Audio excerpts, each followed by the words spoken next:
₹1,04,000 કરોડ આ રકમ છે જે અત્યાર સુધીની અનક્લેમ્ડ છે આપણા દેશની અલગ અલગ બેંકો અને અલગ અલગ કંપનીઝ પાસે. એટલે કોઈ પણ પર્સનલ બેંક એકાઉન્ટ છે કે પછી મ્યુચ્યુઅલ ફંડ્સ છે, ઇન્સ્યોરન્સ છે કે પેન્શન ફંડ્સ છે, એવા કોઈ વ્યક્તિના જે વ્યક્તિ આજે આપણી વચ્ચે હાજર નથી તો એમના વારસદારોને ખબર જ નથી કે આવા કોઈ પૈસા એમણે ઇન્વેસ્ટ કરેલા છે અને એટલે હજુ સુધી એમણે ક્લેમ કર્યા જ નથી. આ કારણ માટે થઈને સરકારે ઉદ્ગમ પોર્ટલની પણ શરૂઆત કરી હતી. પણ આ ઉદ્ગમ પોર્ટલ વિશે વાત કરીએ એ પહેલા હું વાત કરવા માંગુ છું કે કોઈ પણ વ્યક્તિ આજે એક પણ રૂપિયો કમાય છે, એક પણ રૂપિયો ઇન્વેસ્ટ કરે છે તો એમણે એક ઇમરજન્સી ફોલ્ડર રાખવું જોઈએ. અને એ ઇમરજન્સી ફોલ્ડરમાં કઈ ઇન્ફોર્મેશન રાખવી જોઈએ એ જો તમે જાણવા માંગતા હોય તો એના માટે ધ્યાનથી સાંભળજો. હું તમને સાચું કહું. યો વોચિંગ સાચું કહું. મારું નામ છે ગુંજ ઠક્કર. આ વિડીયોનો હેતુ આપણા બધાની વચ્ચે ભય ફેલાવવાનો નથી, કારણ કે જે બધા મોટા લોકો કહે છે કે દરેક વ્યક્તિના જીવનમાં એક વસ્તુ ફિક્સ છે, એ છે મૃત્યુ. પણ ખાલી મૃત્યુ ફિક્સ નથી. આજકાલના જમાનામાં એટલા બધા રોગ ફેલાઈ ગયા છે, એવા એક્સિડન્ટ્સ થવા લાગ્યા છે કે કોઈ પણ વ્યક્તિ માની લો હોસ્પિટલમાં છે, આપણા ઘરના વડીલો, ત્યારે પણ આપણે કોઈ ઇમ્પોર્ટન્ટ ઇન્ફોર્મેશનની જરૂરત પડી શકે. એટલા માટે જે બધા એક્સપર્ટ્સ જેને ડેથ ફોલ્ડર કહે છે ને એને હું ઇમરજન્સી ફોલ્ડર કહું છું. અને એવું એક ઇમરજન્સી ફોલ્ડર આપણા સૌ પાસે હોવું જ જોઈએ. આ ફોલ્ડરની અંદર 6 અલગ અલગ કેટેગરીની વસ્તુઓ આપણે સાચવીને રાખવી જોઈએ અને એક પછી એક દરેક કેટેગરી તમને હું કહેવાનો છું. સૌથી પહેલી કેટેગરી છે આપણી પર્સનલ ઇન્ફોર્મેશન.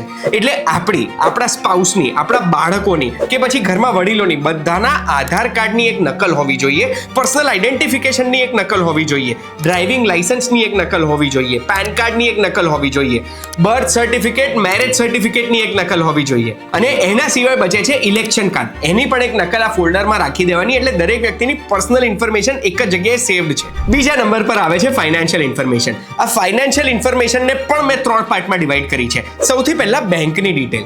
તો બેંકના ખાતા કયા છે, બેંકમાં કંપનીના ખાતા કયા છે, ફિક્સ ડિપોઝિટ કયા છે અને બેંકના લોકર કયા છે. હવે જ્યારે આપણે આ ઇન્ફોર્મેશન, આ શું છે, કાગળમાં લખીને જ આપણે મૂકી દેવાની છે. પણ આ ઇન્ફોર્મેશન જ્યારે આપણે લખીને મૂકીએ છીએ ને ત્યારે એમાં પ્રોપર બેંક એકાઉન્ટનો નંબર હોવો જોઈએ, IFSC કોડ હોવો જોઈએ, બ્રાન્ચનું એડ્રેસ હોવું જોઈએ, જેનાથી ઇમરજન્સી સિચ્યુએશનમાં જોવા શોધવું પડે છે તો આપણે એ ઇઝીલી શોધી શકીએ. પછી આપણા ફાઇનાન્શિયલ ડિટેલ્સમાં આપણા સ્ટોક માર્કેટ ઇન્વેસ્ટમેન્ટનો પણ મેન્શન કરેલો હોવો જોઈએ.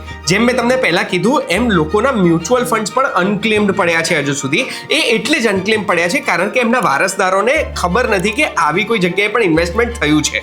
તો આમાં આપણે આપણા stock market investment, mutual fund investment, એની ડિટેલ્સ તો શેર કરવાની જ, પણ આપણે આપણા બીજા ઇન્વેસ્ટમેન્ટ જ્યાં કરેલા છે એના પ્રૂફ મૂકવાના અને આપણે ઇન્વેસ્ટમેન્ટ કયા ડીમેટ એકાઉન્ટમાં કરેલું છે ને એની પણ ઇન્ફોર્મેશન લખી દેવાની. પછી ફાઇનાન્શિયલ પાર્ટમાં ત્રીજું આવે છે આપણું ફ્યુચર માટે જે આપણે ઇન્વેસ્ટ કરેલું છે. એટલે આપણા હેલ્થ ઇન્સ્યોરન્સ પોલિસી કે લાઈફ ઇન્સ્યોરન્સ પોલિસી, એની એક નકલ કે ઓરિજિનલ પોલિસી હોવી જોઈએ આમાં. એના સિવાય આપણે અગર કોઈ પ્રોવિડન્ટ ફંડ કે પોસ્ટમાં કોઈ જગ્યાએ ઇન્વેસ્ટમેન્ટ કરેલું છે, બીજી કોઈ પણ જગ્યાએ ઇન્વેસ્ટમેન્ટ કરેલું છે આમાં હોવું જોઈએ. આપણે NPS કે બીજા કોઈ પણ રિટાયરમેન્ટ ફંડમાં ઇન્વેસ્ટ કરેલું છે, કોઈ પેન્શન ફંડમાં ઇન્વેસ્ટ કરેલું છે, એની ડિટેલ પણ હોવી જોઈએ, જેનાથી જેના માટે ઇન્વેસ્ટ કર્યું છે ને એમને આ ઇન્ફોર્મેશન મળી રહે. ત્રીજો ભાગ આવે છે આપણી મૂડી અને આપણા દેવાઓ, એટલે અસેટ્સ અને લાયબિલિટીઝ, જેને મેં પાછી 3 ભાગમાં વહેંચી છે.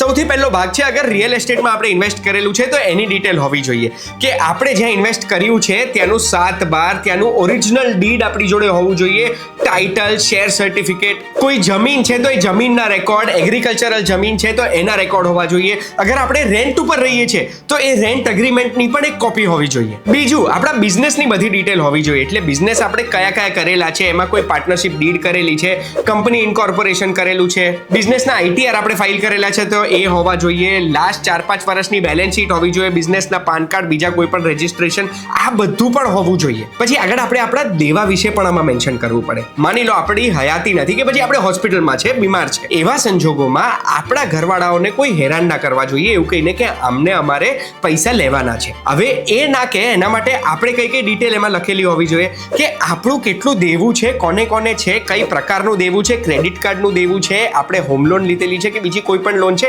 એની ડિટેલ્સ મેન્શન હોવી જોઈએ. એવી કોઈ લોન લીધેલી છે જેના ઉપર ઇન્સ્યોરન્સ હોય ને તો એ બી મેન્શન કરેલું હોવું જોઈએ, કારણ કે ઘણી વખત એવું પણ સાંભળવામાં આવે છે કે ઇન્શ્યોર્ડ લોન હોય ને તો પણ એ પૈસા ઉઘરાવવામાં આવે છે. હવે આ લોન ઉપરનું ઇન્સ્યોરન્સ કામ કઈ રીતે કરે કે જે વ્યક્તિના નામે લોન છે અને એમને અગર ઇન્સ્યોરન્સ લીધેલું છે તો એમની હયાતી નથી રહેતી, તો એવા સંજોગોમાં એ ઇન્સ્યોરન્સ આખી લોનની રકમ ચૂકવી દેશે અને લોનની રકમની ઉઘરાણી ઘરવાળાઓ જોડેથી નહીં થાય. ક્રેડિટ કાર્ડ છે તો ક્રેડિટ કાર્ડની ડ્યુ ડેટ કઈ છે કે બીજી કોઈ પણ લોન છે તો એના ઈએમઆઈના હપ્તા ક્યારે આવે છે, આ બધી ડિટેલ્સ મેં મેન્શન કરી હશે ને તો એટલી સરળતા રહેશે. ચોથી વસ્તુ જે આપણે લખવાની છે ને, હવે આ થોડું સેફલી રાખવાનું છે. આ ફોલ્ડરમાં આપણા બધા ડિજિટલ અકાઉન્ટ્સની ડિટેલ, જેટલા બી આપણે ડિજિટલ અકાઉન્ટ હોય, આપણું ઈમેલ અકાઉન્ટ, આપણા ફોનનો પિન કોડ, પાસકોડ કે પછી પેટર્ન લોક, આ બધું આપણે જો મેન્શન કરેલું હશે, આપણા કમ્પ્યુટરનો પાસવર્ડ, તો કોઈ પણ વ્યક્તિને આપણી ગેરહાજરીમાં કોઈ બી વસ્તુ એક્સેસ કરવી હોય ને તો ઈઝી પડી જશે. પણ આ થોડું ટેકનિકલી સાઉન્ડ રહેજો આના માટે કે આ વસ્તુ એવી છે કે જે સિક્રેટ હોવી જોઈએ. આ કાં તો તમારા ઘરના એક વ્યક્તિ પાસે સાચવીને રાખજો તમે, આ જ ફોલ્ડરમાં ના રાખતા, કારણ કે આ વસ્તુ જો બહાર પડી ગઈ, કોઈના હાથમાં આવી ગઈ ને તો એનાથી તમારો ફોન ને બીજી ઘણી બધી વસ્તુઓ હેક પણ કરી શકે. આમાં આપણો યુપીઆઈ નો પિન પણ આપણે લખીશું, જેનાથી એની જરૂરત પડે તો એ પણ કામમાં આવી શકે. અગર તમે ક્રિપ્ટોમાં ઇન્વેસ્ટ કરો છો તો ક્રિપ્ટોનું કોઈ વોલેટ છે તો એ વોલેટની કીઝ પણ તમારે આમાં લખી દેવાની. પાંચમું અને સૌથી ઇમ્પોર્ટન્ટ છે, દરેક વ્યક્તિઓ માને છે કે અગર તમે પૈસા કમાવો છો તો આ હોવું જ જોઈએ, લેટેસ્ટ ડેટનું એક રજિસ્ટર્ડ વિલ હોવું જોઈએ, વસિયત હોવું જોઈએ આમાં. એના સિવાય એક સક્સેશન સર્ટિફિકેટ હોવું જોઈએ કે પછી લીગલ વારસદારનું એક સર્ટિફિકેટ હોવું જોઈએ, જે સર્ટિફિકેટ કહે છે કે તમારું વારસદાર કોણ છે અને આ ફોલ્ડરનું હકદાર કોણ છે. છઠ્ઠા નંબર ઉપર એક ફોન નંબરોનું લિસ્ટ હોવું જોઈએ કે ઇન કેસ ઓફ ઇમરજન્સી, કઈ પ્રકારની ઇમરજન્સી હોય ત્યારે તમે કોને કોલ કરે અને એ વ્યક્તિને તમારા ઘરવાળાઓ જો કોલ કરે ને તો એમનું કામ સરળ થઈ જાય. બહુ જ ટૂંકો વિડીયો હતો પણ કામનો વિડીયો હતો. આ એક લિસ્ટ ફોર્મમાં આ વિડીયોને તમે સાચવીને રાખજો અને આ વિડીયોથી આપણે એક લિસ્ટ અને એક ફોલ્ડર બનાવવાનું છે, આપણે યાદ રાખીશું. હવે આપણે પાછી વાત કરીએ પહેલા 1,04,000 કરોડ રૂપિયાની, જે અત્યારે સરકાર પાસે અનક્લેમ્ડ પડ્યા છે. સરકારે એના માટે થઈને એક ઉદ્ગમ પોર્ટલ બનાવ્યું છે, જે પોર્ટલમાં આપણે આપણા ફોન નંબરથી લોગિન કરી શકીએ છીએ. લોગિન કરીને આપણા ઘરવાળાઓનું નામ એન્ટર કરીને જોઈ શકીએ છીએ કે આપણા ઘરવાળાઓના નામે એવું તો કોઈ એકાઉન્ટ નથી ને જે એકાઉન્ટમાં પૈસા અત્યારે અનક્લેમ્ડ પડ્યા છે. એ અગર અનક્લેમ્ડ હોય તો આપણને બેંકનું નામ ખબર પડી જશે ને ત્યાં જઈને આપણે પ્રોસેસ કરીને પૈસા ઉપાડી બી શકીશું. ઉદ્ગમ પોર્ટલની લિંક ડિસ્ક્રિપ્શનમાં મૂકી છે અને આ વિડીયો જો તમને ગમ્યો હોય તો લાઈક બટન દબાવતા જજો અને આવા જ વિડીયોઝ માટે સબસ્ક્રાઇબ કરી લેજો અગર હજુ સુધી નથી કર્યું તો.